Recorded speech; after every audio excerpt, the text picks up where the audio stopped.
14 अगस्त करीब आ रहा होता है। आयशा दीवार पर बहुत मोहब्बत से पाकिस्तान का झंडा बना रही होती है। इतने में दूर से मोटर बाइक की आवाज आती है। रिया अपनी बाइक पर वहां आती है और आयशा की पेंटिंग देखकर हंसने लगती है। ये क्या बना रही हो? तुम्हारा झंडा तो ठीक से भी नहीं बना।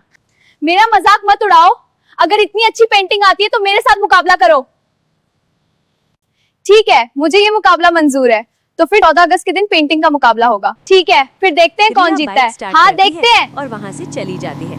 आयशा घर आती है और रोजाना झंडे की पेंटिंग की प्रैक्टिस करने लगती है। मुझे ये मुकाबला हर हाल में वक्त जीतना गुजरता है। और उसकी पेंटिंग पहले से ज्यादा खूबसूरत हो जाती है। आखिरकार 14 अगस्त का दिन आ जाता है। आसपास लोग जमा हो जाते हैं। तैयार हो? हाँ, शुरू करते हैं। दोनों अपनी अपनी पेंटिंग बनाना शुरू कर देती हैं। कुछ देर बाद दोनों की पेंटिंग मुकम्मल हो जाती है। आयशा की पेंटिंग में खूबसूरत पाकिस्तानी झंडा और चांद सितारा बना होता है। रिया की पेंटिंग में रंग बिरंगा डिजाइन और झंडा बना होता है। देखो, मेरी पेंटिंग सबसे प्यारी बनी है। नहीं, मेरी पेंटिंग ज्यादा खूबसूरत है। जो चाहते हैं कि मैं जीतूं, वो चैनल को सब्सक्राइब करें और वीडियो पर कमेंट करें। और जो चाहते हैं कि मैं जीतूं, वो वीडियो को लाइक करें।